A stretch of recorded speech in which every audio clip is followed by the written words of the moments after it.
نبی پاک صلی اللہ علیہ وسلم کی حدیث ہے مسلم میں طبرانی میں، حضور نے فرمایا آؤ میں تمہیں پچھلے زمانے کے ایک ایماندار نوخیز ولی اللہ کی بات سناؤں۔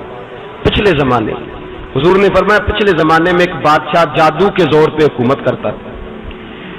جب وہ ایک جادوگر اس نے رکھا ہوا تھا تو جادوگر اس کو جادو بتاتا، وہ جادو کے زور پر حکومت کرتا۔ جادوگر بوڑھا ہو گیا تو کہنے لگا بادشاہ کو نوجوان میرے پاس بھیج دے، اب میں بوڑھا ہو گیا ہوں، میرا پتہ کوئی نہیں کب مر جاؤں۔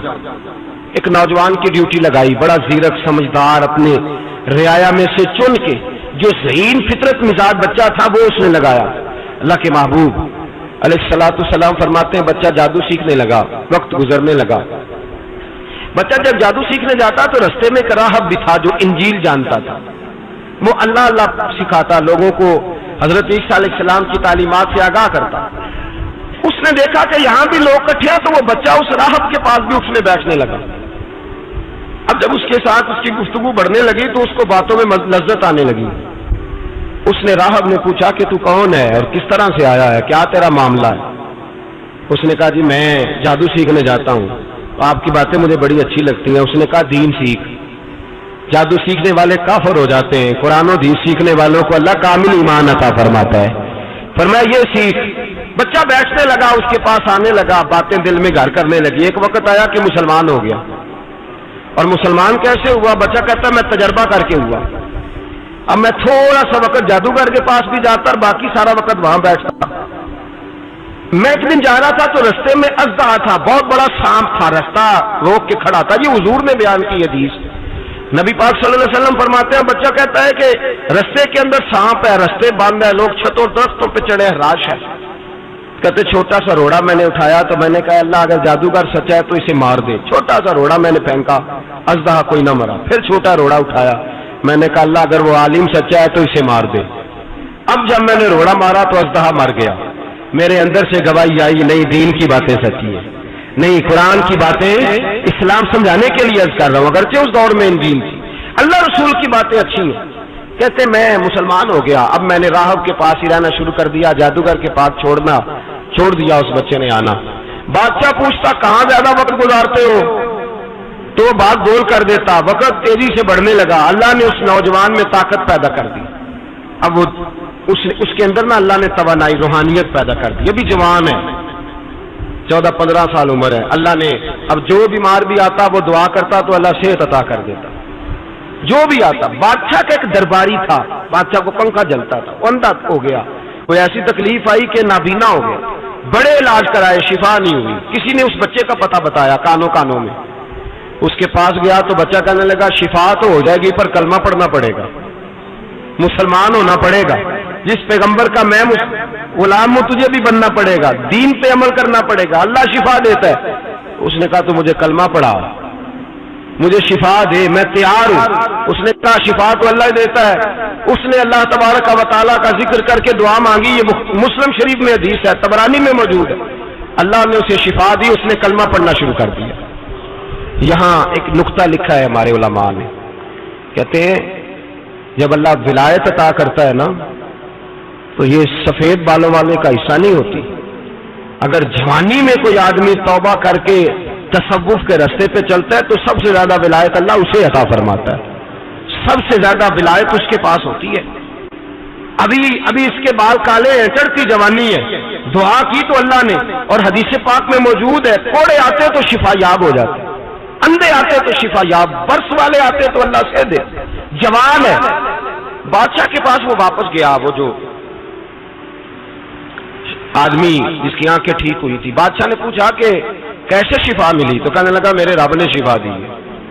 بادشاہ سجدے کراتا تھا، اپنے آپ کو منواتا تھا، معاذ اللہ، کہنے لگا میرے علاوہ کون رب ہے؟ اس نے کہا وہی رب ہے جس نے تجھے پیدا کیا ہے، اور وہی رب ہے جس نے مجھے اندھے کو آنکھیں دی ہیں، وہی ہے میرا مالک۔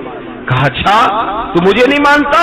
کہا نہیں میں اپنے رب کو مانتا ہوں۔ بادشاہ نے اسے سزا دی، ستایا، اس نے بچے کا پتہ بتایا، پھر بچے کو بلا کے ستایا تو اس راہب کا پتہ بتایا، راہب بھی قتل ہو گیا، نابینا بھی قتل ہو گیا۔ بادشاہ نے کہا سپاہیوں سے اس بچے کو لے جاؤ اور پہاڑ کی چوٹی پہ جا کے نیچے پھینکو تاکہ مر جائے۔ بچہ پہاڑ کی چوٹی پہ گیا تو ہاتھ اٹھا کے کہنے لگا یا اللہ میرے لیے نہیں اپنے لیے، میرے لیے نہیں اپنے لیے انہیں اپنی قدرت کے جلوے دکھا، میرے لیے نہیں اللہ کے بندے اپنی جان بچانے کی دعائیں نہیں مانگتے، اپنے لیے انہیں اپنی قدرت کے جلوے دکھا یہ دعا مانگی، جتنے لوگ ساتھ آئے تھے وہ سارے زمین پہ گرے اور سب مر گئے، پہاڑ سے گر کے مر گئے۔ بچہ واپس سیدھا بادشاہ کے پاس کہنے لگا لو بھائی میرے رب نے مجھے بچا لیا ہے۔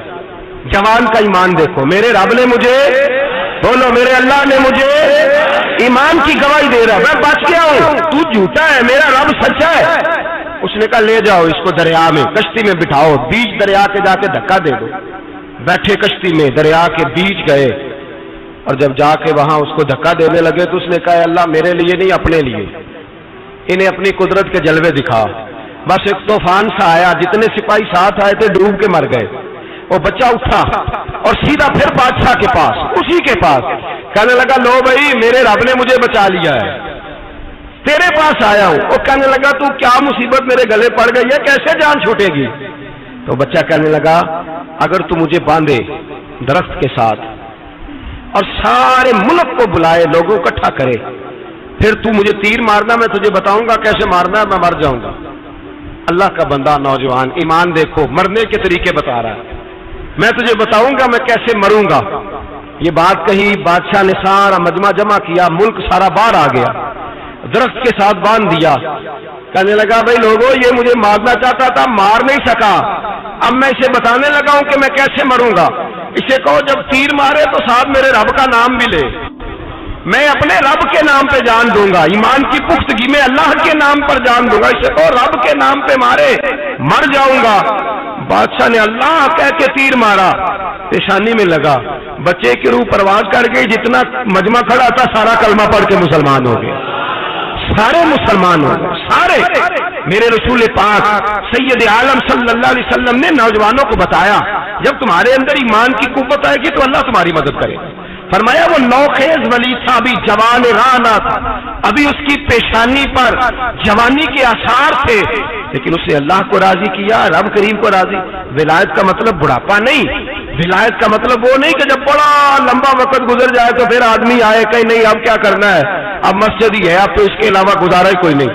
تو اس وقت کا آنا اللہ کی بارگاہ میں قبول تو ہے، لیکن شاباشی اسی کو ملتی ہے جو جوانی کا وقت آئے۔ ٹوٹ گیا کجلا اڑ گئی لالی